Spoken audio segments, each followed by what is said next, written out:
Punjabi radio USA पेश करता है अज दा दिन सिख इतिहास विच।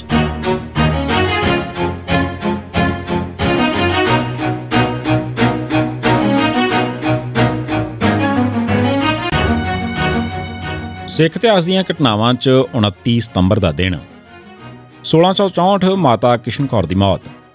बाबा गुरदित्ता जी की पत्नी गुरु हर राय साहब जी की माता गुरु हरकृष्ण साहब जी की दादी ते गुरु तेग बहादुर साहब की भरजाई माता किशन कौर उर्फ माता बसी 29 सितंबर 1664 के दिन कीरतपुर साहब विखे चढ़ाई कर गए सन। उन्होंने इस पंच रखे गए पाठ ते अरदास 14 अक्तूबर को होनी सी। इतलाह मिलदे गुरु तेग बहादुर साहब भाई मक्खन शाह लोबाणा दीवान दरगाह मल ते कुछ होर दरबारी सिख हिंदुओं के त्यौहार दिवाली तो अगले दिन चल के इस अरदास च शामिल होने वास्ते 12 अक्तूबर के दिन कीरतपुर साहब पुजे ते 3 दिन उत्थे रहे। 1914 बजबज घाट च सिख मारे गए। गदर पार्टी वालों इनकलाबी एक्शन 1924-25 च करने वास्ते तैयारी की जा रही सी, पर जंग शुरू होने की वजह करके इसकी तारीख अगाऊ करके 1917 ते लैन दी गई। इस दौरान ही कामागाटा मारू जहाज़ वाली घटना वापर गई।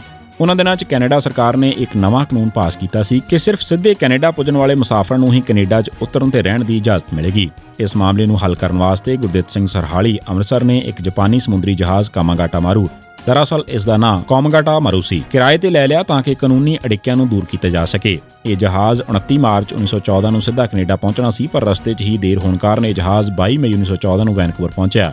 कैनेडा के नस्ली हाकमां ने सीधे पुजे मुसाफरों को उतरन की इजाजत न दी।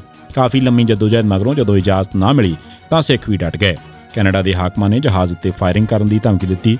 इस दे जवाब च कैनेडा की सिख संगत ने 21 जुलाई 1914 को वैनकूवर के गुरुद्वारे च एक इकट्ठ किया ते मता पास किया कि जेकर जहाज़ ते गोली चलाई गई तो सिख वैनकूवर को साड़ के सुआह कर देंगे। बाद विच कैनेडा सरकार ने अपना पक्ष थोड़ा नरम कर लिया ते जहाज़ नूं तेल ते खाण पीण का समान लैण की इजाजत दी। अखीर 23 जुलाई को जहाज़ कलकत्ते लिए वापस मुड़ पिया। 2 महीने के सफर मगरों जहाज़ 26 सितंबर 1914 को किलपी पहुंचा। उत्थे इसकी पूरी तलाशी ली गई ते 29 सितंबर को जहाज़ कलकत्ता नेड़े बजबज घाट विखे पुज्या।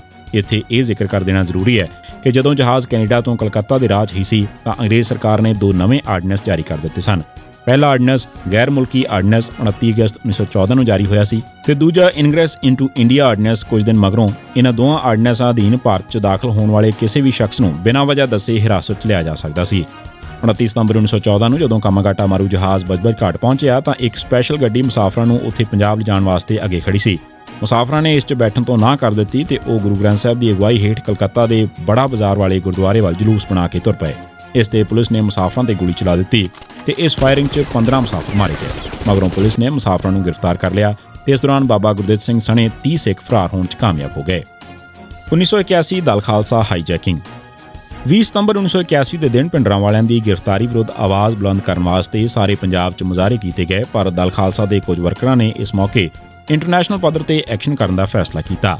29 सितंबर 1981 के दिन दल खालसा के 5 वर्करां गजेंद्र सिंह, सतनाम सिंह, करण सिंह, तेजिंदरपाल सिंह, जसवीर सिंह ने एयर इंडिया का जहाज़ अगवा कर लिया ते उसनूं लाहौर लै गए। अगवाकारां ने ऐलान किया कि वह जहाज़ के मुसाफरां नूं अपनियां शर्तां मनवाउण मगरों ही छड्डणगे।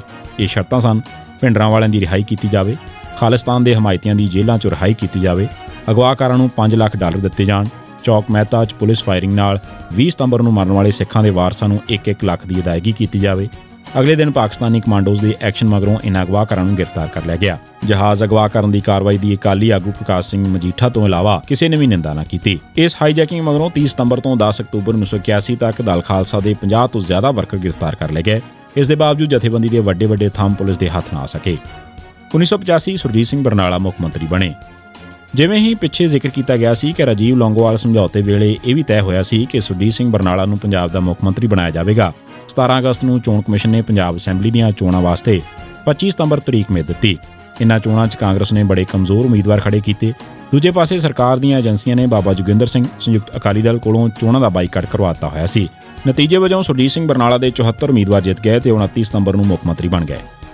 1985 सुरजीत सिंह बरनाला वालों इंदिरा गांधी नूं श्रद्धांजलि भेंट। सुरजीत सिंह बरनाला ने मुख मंत्री बनद्या ही असैंबली के पहले सैशन च ही दरबार साहब उत्ते हमला करने वाली इंदिरा गांधी नूं भरपूर श्रद्धांजलि भेंट की।